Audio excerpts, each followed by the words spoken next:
Afaniin Oromoo jettus keessi keessan Itoophiyaa.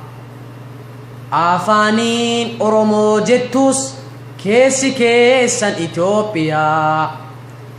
Yaagantuu hattuuf daldaltuu soobni keessanis nuuf gayaa.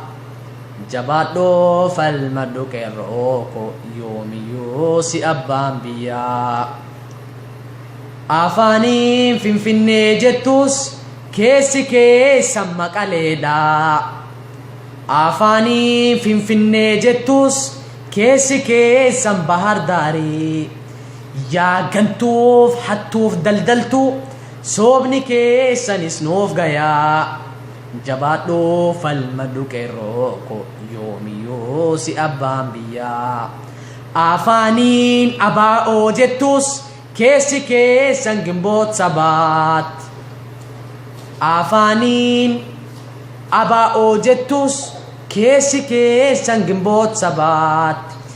Yaa shirtuuf hattuuf daldaltuu soobni keessanis nuuf gayaa. Jabaadhoo falmadhu abooko yoomiyyuu si abbaan biyyaa.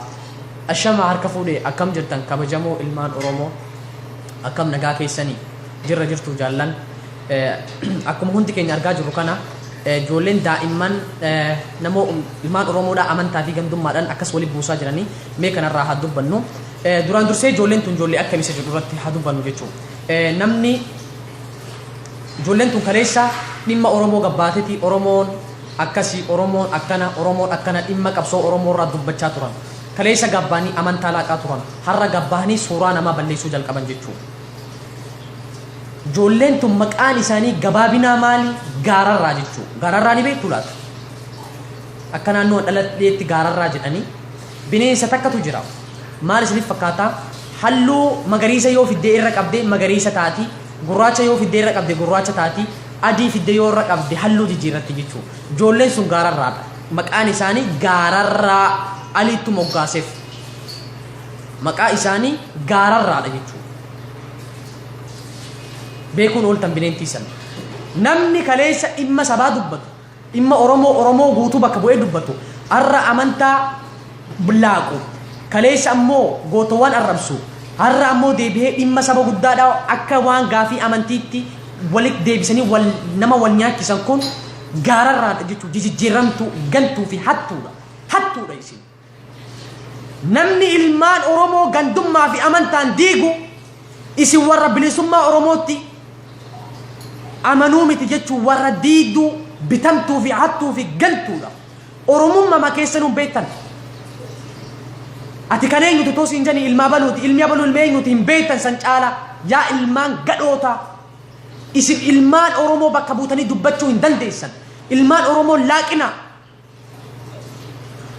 Mee amma waa takka isiniif kaasa. Nama tokko Oromummaa irratti du'uu barbaaddamu, amantaa keetii irratti du'uu barbaaddaa otoo jetteeni kam keessaa filata laata? Jecha kana naaf hubadhaa. Amantaa irratti du'uu barbaaddamoo Oromummaa irratti du'uu barbaadda? Otoo namaan jettee namni kam keessaa filatee yeroo san du'uu barbaada? Duuti isaa du'a taanaan.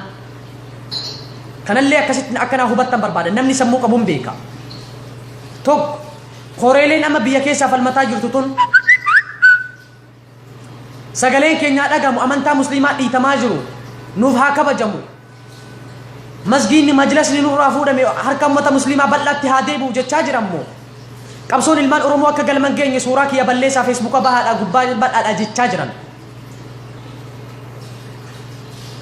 Wanni namni hundi beekuu qabu tokko dhaamsa caalu Oromoo amantaa musliimaa hordoftu, Oromoo amantaa kiristaanaa hordoftu, Amaara amantaa musliimaa hordoftu, saboota biroo biyya kamuu eenyu addunyaa kanarra jiru ta'e amantaa nama hordofu lamaan walitti buusuun hin danda'amu nama amantaa tokko keessa jiru jechuudha. Gonkumaa hin yaalina. Maaliif jennaan amantaa musliimaa keessatti namni tokko kan walitti dhukan obbolummaa isaadhaa cimaa qabu jecha laa ilaaha illallah Muhammad Rasulullah jedhu. Namni tokko laa ilaaha illallah Muhammad Rasulullah jennaan obbolummaa jechuun obboleessa amantaa keetiiti.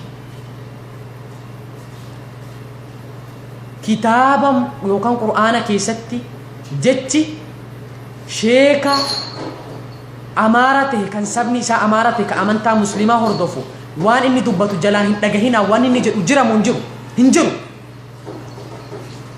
yaa oromoo wallaahi dhugaa isin jedha otoo qur'aana keessatti silaa katabamee yaa oromoo amantaa muslimaa hordoftu waan sheekni sabni isaa amaara ta'e hin dhagahinaa jedhu otoo jiraate hin dhagahu ture silaan maaliif jennaan qur'aana na dhorka amma ka qur'aana keessatti hin jiru namni kamuu amantaa muslimaa hordofnaan obboleessa amantaa keetitii waa hunda caala wal jaallachuu qabdaa jedha warroota kana lamaan adda baasuun danda'ama yoomiyyuu hin danda'amu hayyuun fedhe haa dhufu xiinxalaan siyaasaa fedhe kamaa dhufu nama amantaa tokko irratti wajjin jiru adda baasuun hin danda'amu jaalala amantii jechuu namni ka har'a addunyaa tanarraa osoo hin taane kan borootii fi bakka guddaa kenna kanaaf namni amantaa gandummaa gosummaa saba keessa facaaftan rabbi sin haa balleessu yaa ilmaan gadhoota tokko lammaffaa jaarraa abbaa gadaafaan waaqoo guutuufaan mooraa waraana adda bilisummaa oromoo keessatti hadiisa gochaa turan moo oromoo fi oromiyaa irratti nama jaaraa turan moo qur'aana qabataniiti rabbi akkas jedhe qur'aanni akkas jedhe jedhaniiti namatti himaa turan moo yaa ilmaan oromoo kan dhagatti amantu kan mukatti amantu kan ilma oromoo qulqulluu taate biyya tante oromiyaa fi saba kan kee oromoodhaaf ka'ii dhaabbadhu akka diinni si nyaanne jedhanii nama walitti qabaa turan moo nama walitti qabaniiti hadiisa fi kitaaba qulqulluu namatti himaa turan hordoftoonni amantaa kiristaanaa kan qabsoo keessa turan mooraa waraanaa keessatti oromummaa irratti nama jaaraa turan moo amantaa namatti himaa turan ijoolleen kaleessa feesbuuk irra baatee oromoon akkas turte jettee waan oromoo dubbachaa turte har'a qur'aana qabataniiti akka sheekanaa huseeniiti dakkara biifatanii shittoo biifataniiti waan hin taane laaqaa jiran jechuudha waan qabsoo keessa hin jirre hogguu fedhan asuma suuraa namaa balleessan hogguu fedhan amantaa kiristaanaa fakkaatan hogguu fedhan amantaa oromoo fakkaatan amantaa muslimaa fakkaatan hogguu fedhan oromoo hogguu fedhan amaara gaararraa jechuu maqaan isaanii gaararraa namni gaararraa san beektan jiraachuun ooltanii gaararraa jechuu jijjiiramtu galtuu fi hattuu oromoo diiguu kan barbaaddu oromoo yoomuu taanan hin diigamu namni ilmaan oromootiif dubbatu bakka oromoo guutuu bu'ee oromoo fi oromiyaadhaaf dubbachuu qaba malee amantaa laaquu kana laaquu hin danda'amu kana beekaa kaleessa dhimma sabaa dubbachaa turtan akka waan oromoo quuqamtanii komintii keessan guutuu jala deemnee gwaalaallu hin jiru wanni takka hin jirtu jechuudha nama ammoo isin gorsee ati oromoo miti yaa ilma nafxenyaa yaa ilma haadha maalii yaa ilma abbaan maalii jettaniiti nama arrabsaa turtan jechuudha arraba bu'aa hin qabdan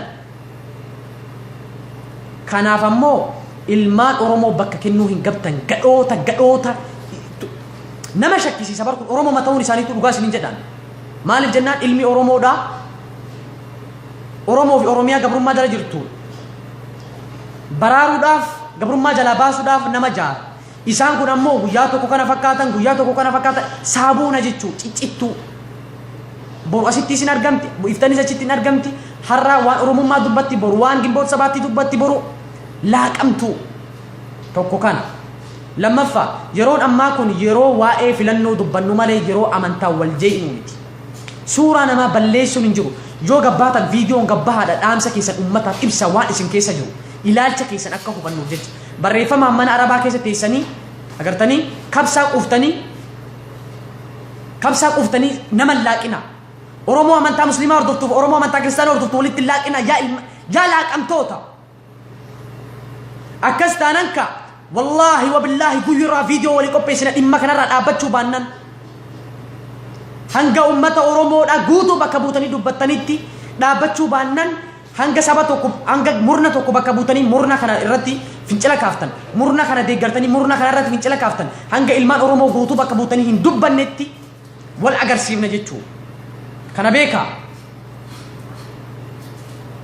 inni dhuma yeroon kun yeroo filannooti yeroo filannoon dhiyaachaa jiru yeroo saba ofii barsiifatan paartii federaalist koongireesii oromoo federaalistii kan itti ummata keenya barsiifne ummanni oromoodhaa paartii federaalist koongireesiidhaa akka aangoo qabatuuf hanga tokko beeksisa mala dabarsinuuf hanga dandeettii keenya beeksisa isaaf kenninu malee bakka silaa itti wallaaqanii miti waa'ee amantii kanaafu ilmaan Oromoo dhaamsi dhumaa ijoollee gaararraa tanaaf gaararraadha ijoolleen tun yoo dhimma kanarraa dubbachuu baattan dhaabbachuu baattan guyyurraa viidiyoo walii qopheessina jechuudha galatooma.